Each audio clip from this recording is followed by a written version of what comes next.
আপনাদের সামনে বিভিন্ন আলোচনার মাধ্যমে তুলে ধরেছিলাম সুচিত্রা সেনের স্বামী দিবানাথ সেনই সুচিত্রা সেনকে সিনেমা জগতে নিয়ে আসেন এবং পরবর্তীতে সুচিত্রা সেনের সিনেমা জগতে একের পর এক হিট সিনেমা এবং রমা থেকে মহানায়িকা সুচিত্রা সেন হয়ে ওঠা। কিন্তু সুচিত্রা সেনের স্বামীর মৃত্যুতে সেটি কিছুটা হলেও সুচিত্রা সেনের গতিময় জীবনে একটি ছেদ টেনে আনল।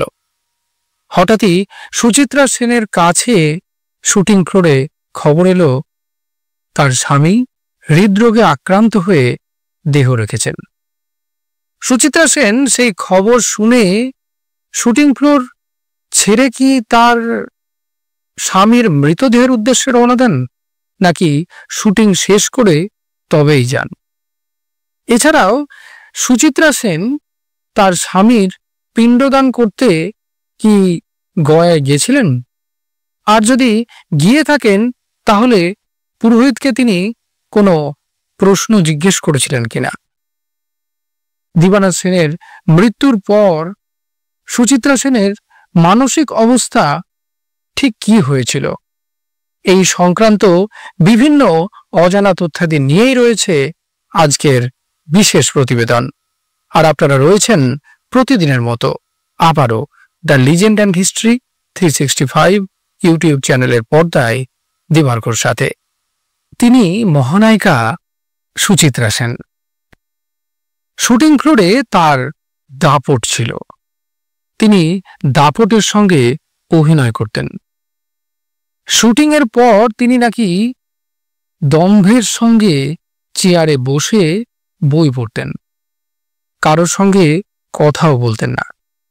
এইরকম খবর সেই সময়কার বিভিন্ন ম্যাগাজিনে প্রকাশ পেলেও তার সহকর্মীদের কথা অনুযায়ী এই সমস্ত ম্যাগাজিনে যে কথাগুলি রটেছিল সেগুলি আদেও সর্বৈব সত্যি নয়। তবে সোশ্যাল মিডিয়ার রিপোর্ট অনুযায়ী তিনি মারাত্মক প্রফেশনাল ছিলেন, সেটা কিন্তু নানান ঘটনাতেই প্রমাণিত। এই যেমন এক সিনেমার শুটিংয়ে সুচিত্রা সেন খবর পেলেন তার স্বামী দিবানাথ সেনের মৃত্যু হয়েছে। সুচিত্রা কিন্তু খবর পেয়ে শুটিং থামাননি, বরং শুটিং শেষ করেই পৌঁছেছিলেন স্বামীকে শেষ বিদায় দিতে। তবে এই গল্প সুচিত্রার মুক্তি এবং শান্তির সন্ধানের। তিনি মহানায়িকা। সাফল্য তার পদচুম্বন করেছিল। সাধারণ মানুষের কাছে তিনি দূর থেকে দেখা এক উজ্জ্বল তারকা। কিন্তু সব পেয়েও সুচিত্রা বেশিরভাগ সময়ই থাকতেন বিচলিত। তার ঘনিষ্ঠরা টের পেতেন সুচিত্রার সেই অস্থিরতার কথা।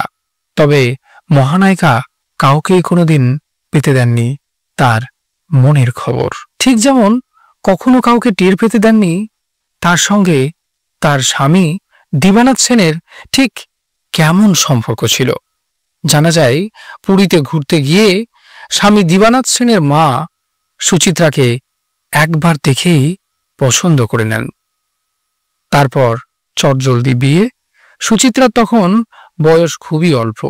মা বাবার পছন্দেই হ্যাঁ বলতে বাধ্য হয়েছিলেন তিনি।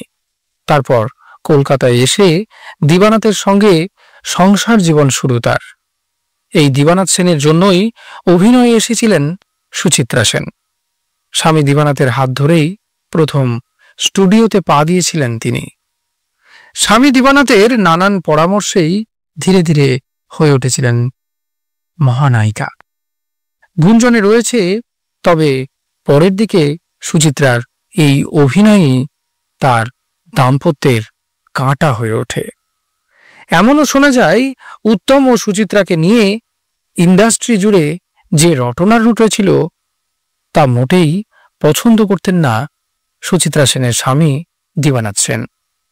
ফলে অভিমান, রাগ জমে জমে পাহাড় হয়ে উঠেছিল সুচিত্রা ও দিবানাথের মধ্যে। ফলাফল দাম্পত্যে চরম অশান্তি।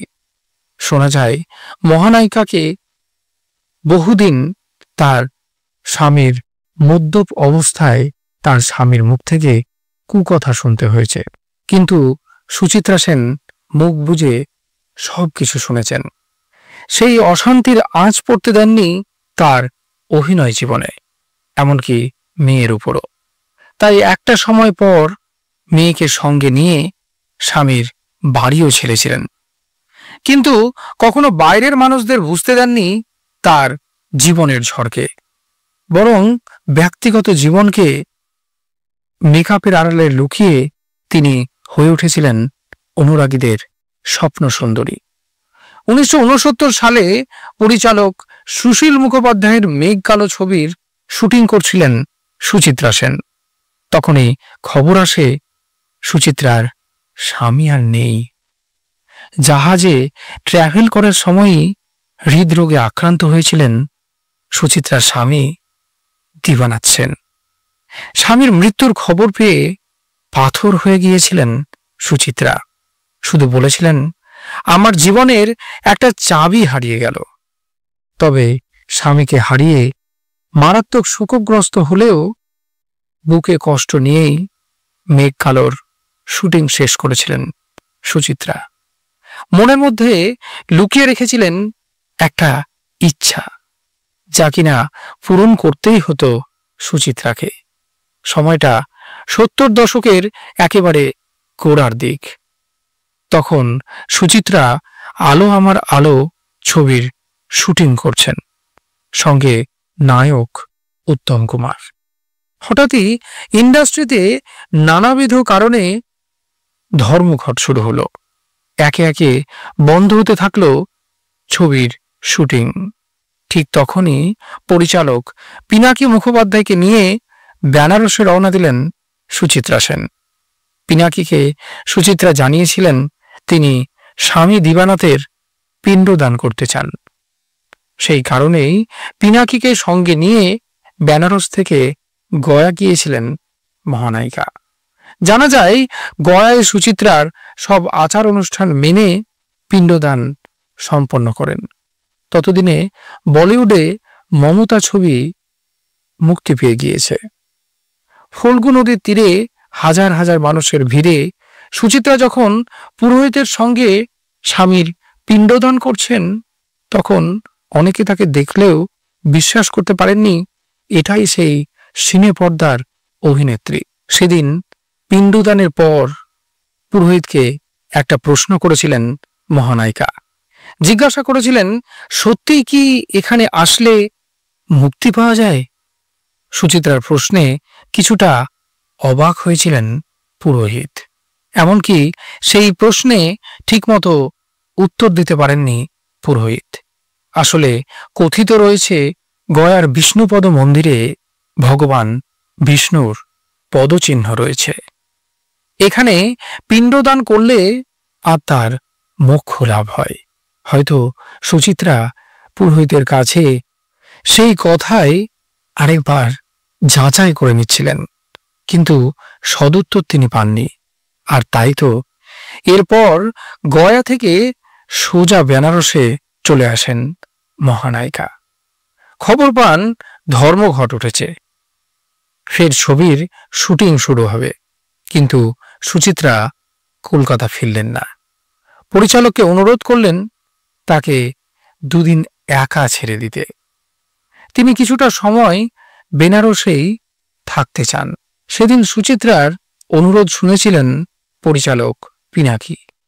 দুদিন বেনারসে কাটিয়েই কলকাতায় ফিরে ফের আলো আমার আলো ছবির শুটিং করেছিলেন মহানায়িকা।